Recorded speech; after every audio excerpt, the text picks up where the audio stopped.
காங்கேயம் முத்துவின் ஒரிஜினல் வின்னசஸ் பிராண்ட் அரிசிகள் தரத்திலும் சுவையிலும் என்றும் நம்பர் 1.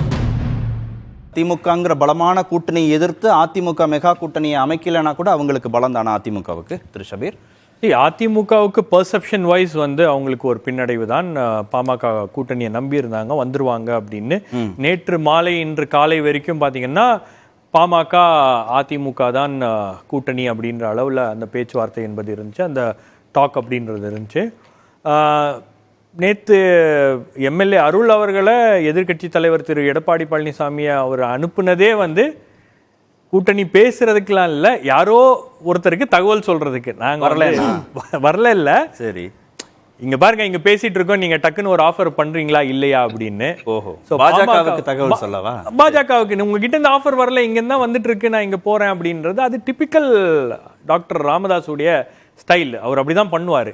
கடைசி நாள் வந்து நாமினேஷனுக்கு ஒரு நாள் முன்னாடி வரைக்கும் வந்து அவர் எந்த பக்கம் போறாரு அப்படின்றத சொல்லாம காலம் கடத்திக்கிட்டே இருப்பாரு. அது அவருடைய நெகோசியேஷன் டாக்டிக்ஸ். அதில் திமுகவும் அந்த அந்த டாக்டிக்ஸுக்கு வந்து ஒரு கட்டத்தில் சக்கம்பாயிருக்கு. அதே போல் அதிமுகவும் வந்து அதில் வந்து ஒரு பெரிய அளவுக்கு அதில் பாதிக்கப்பட்டிருக்காங்கன்னு வச்சுக்கோங்க. ஆனால் இந்த கூட்டணியை பொறுத்த வரைக்கும் பாமக பிஜேபி அணி அப்படின்றது பாமக தொண்டர்கள் மத்தியில் அவ்வளோ பெரிய விருப்பம் இல்லை. நீங்க அதிமுகவை தான் விரும்புறாங்க, அவங்க அதிமுகவை தான் விரும்புறாங்க. ஏன்னா உங்களுக்கு 2026 நீங்க மனசுல வச்சுட்டு பேசுங்க. நீங்க 2024 அப்படின்றது வேற. 2024ல திமுக கூட்டணி பலமாக இருக்கிறது, திமுக கூட்டணி இன்டாக்டா இருக்கு, அவங்களுடைய ஓட் ஷேர் வந்து 50% தாண்டி தான் இருக்கிறது. அப்படின்னும் போது ஒரு வலுவான கூட்டணியாக திமுக கூட்டணி இருக்கும் போது அவங்களும் எடுத்திருக்காங்க. இல்ல இல்ல இந்த தடவைக்கான இடங்கள் மாத்தி இருக்காங்க. இல்ல இல்ல அது அது அவங்களுடைய ஸ்ட்ராட்டஜி. அது அவங்களுடைய இன்டர்னல் ஸ்ட்ராட்டஜி அலோ பண்ணிருக்காரு. அது அவங்களுடைய இன்டர்னல் ஸ்ட்ராட்டஜி. ஆமா, ஆனால் உங்களுக்கு அந்த பெர்செப்ஷன்ல எந்த கட்சியும் வந்து வெளியே போல, கட்சி உள்ள வந்திருக்கு, கமல்ஹாசன் உள்ள வந்திருக்காரு. சோ அதனால பெரிய அளவுக்கு வந்து அவங்களுக்கு ஒரு டிஸ்டர்பன்ஸ் அப்படின்றது இல்ல. அப்படின்னும் போது உங்களுக்கு அவங்களுடைய ஓட் ஷேர் அப்படின்றது கிட்டத்தட்ட ஒரு 20% வந்து டிஃபரன்ஸ் இருக்கு. அப்ப இதை மேட்ச் பண்ண முடியாது அப்படின்றது அவங்களுக்கு தெரியுது. அப்போ அவங்க அந்த ரிஸ்கை எடுக்கிறாங்க.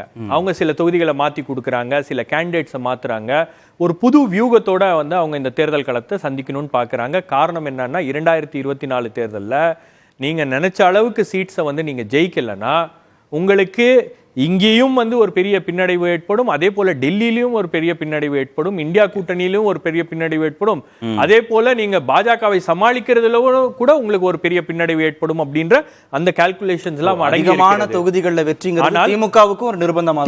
திமுக அதை கட்டாயமா செய்யணும். திமுக வந்து அதை செய்தால்தான் வந்து அவங்க இன்னும் வலுவாக பாஜகவை எதிர்க்க முடியும்.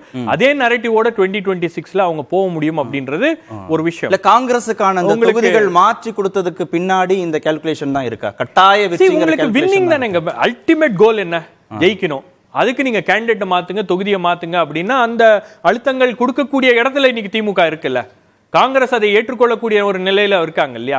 அப்போ அல்டிமேட் கோல் என்ன? ஜெயிக்கணும், 39 தொகுதிகளும் ஜெயிக்கணும், 40 தொகுதிகளும் ஜெயிக்கணும் அப்படின்றது தான் கோல். அப்படின்னும் போது அதற்கான விஷயங்கள் என்னென்ன செய்ய வேண்டுமோ அதை அவர்கள் செய்கிறார்கள். கொங்குல வந்து திமுக போட்டிடுறாங்க. ஆமா, கோவை ஈரோடு தொகுதி அவங்க கவனத்தை எடுத்துக்கிறாங்க. சார் உங்களுக்கு காங்கிரஸ்ல கொடுத்திருக்க சீட்ஸ் எல்லாம் பாத்தீங்கன்னா ஓரளவுக்கு வந்து கம்ஃபர்டபுளான சீட்ஸ், அவங்களால ஜெயிக்க முடியும் அப்படின்ற அளவுக்குல இருக்கக்கூடிய சீட்ஸ்.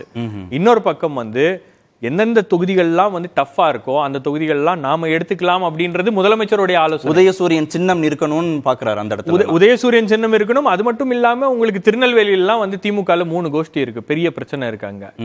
அங்கெல்லாம் வந்து நீங்க ஏதாவது ஒரு கோஷ்டியில இருக்கக்கூடிய திமுக காரருக்கு நீங்க சீட் கொடுத்தீங்கன்னா உள்ளுக்குள்ள பிரச்சனை வரும், கவுத்துட்டுருவாங்கன்னு இப்ப 3 கோஷ்டிக்கும் சொல்லிடுவாரு அங்க, நீங்க வந்து காங்கிரஸ் ஜெயிக்க வைக்கணும் அப்படின்னு. சோ இதெல்லாம் வந்து அவங்களுடைய வியூகங்களா இருக்கு. அவங்களுக்கு தெரியும் உள்ள பிளஸ் என்ன மைனஸ் என்னன்னு.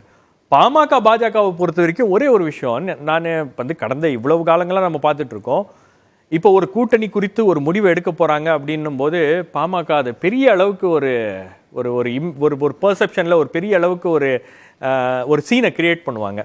சென்னையில் ஒரு கூட்டம் போடுவாங்க, பெரிய அளவுக்கு அதெல்லாம் வந்து பரபரப்பாக இருக்கும். இப்போ இந்த தைலாபுரத்தில் நடந்த கூட்டம் பார்த்தீங்கன்னா ரொம்பவே ஒரு சோகமான கூட்டம். ஏதோ ஒன்று கூப்பிட்டுருக்காங்க, கூட்டம் நடத்தி ஏதோ ஒன்று இன்னைக்காச்சும் முடிவு எடுத்து முடிச்சிருவாங்க போல அப்படின்ற அளவில் தான் அந்த கூட்டம் நடந்திருக்கு. யாருக்கிட்டையும் ஒரு உற்சாகம் இல்லை. ஒரு பக்கம் அதிமுக காத்திருக்கு, இன்னொரு பக்கம் பாஜக காத்திருக்கு. ரெண்டு பெரிய கட்சிகள் காத்திருக்கிற போது அவங்களுக்கு என்ன அழுத்தம் யாரு கொடுக்குறாங்க? அழுத்தம் இங்க எங்கிருந்து வருது? பாஜக கிட்ட இருந்து வரக்கூடிய அழுத்தம். உங்களுக்கு ஒன்று வழக்கு இருக்கு, ரெண்டாவது வந்து அவங்க ப்ராமிஸ் பண்ணக்கூடிய விஷயங்கள்லாம் வந்து அவங்க செய்வாங்களா அப்படின்றது தெரியாது. நாளைக்கு அன்புமணி ராமதாஸ் தேர்தலில் போட்டியிடுகிறார், அவர் ஜெயிக்கல அப்படின்னா அவரை வந்து கேபினெட்ல இண்டக்ட் பண்ணுவாங்களா அப்படின்றது இல்லை. எல்லாமே வந்து ப்ராமிசஸ். நீங்க ஜெயிச்சு வந்தீங்கன்னா பண்றோம் அப்படின்ற அளவுக்கு தான் ப்ராமிஸ் இருக்கு. இத்தனைக்கும் அவங்களுடைய டீல் பார்த்தீங்கன்னா 10 சீட்ஸ் கொடுத்துருக்காங்க. 2026 கூட டீல் பேசியிருக்காங்க. 2026 ஒருவேளை கூட்டணி ஆட்சி அமைந்தால், பாஜக தலைமையிலான ஆட்சி அமைந்தால், அதுல துணை முதலமைச்சர், ஆமா தமிழ்நாட்டில் அமைந்தால் துணை முதலமைச்சர் அப்படின்ற அளவுக்கு கூட அந்த பேச்சுவார்த்தை என்பது நடந்திருக்கிறது. உங்களுக்கு அதிமுக கொடுத்திருக்கக்கூடிய வாக்குறுதிகள், நிறைவேற்றக்கூடிய வாக்குறுதிகள், பாஜக கொடுத்திருக்கக்கூடிய வாக்குறுதிகள் நிறைவேற்றுவாங்களா அப்படின்னா அதுல எந்த கேரண்டியும் கிடையாது. மோடியே அதை கேரண்டி பண்ண முடியாது. இத்தனைக்கும் மோடி கேரண்டின்னு சொன்னா கூட அதை கேரண்டி பண்ண முடியாது அப்படின்றது தான் நிலைமை. காங்கேயம் முத்துவின் ஒரிஜினல் வின்னசஸ் பிராண்ட் அரிசிகள், தரத்திலும் சுவையிலும் என்றும் நம்பர் 1.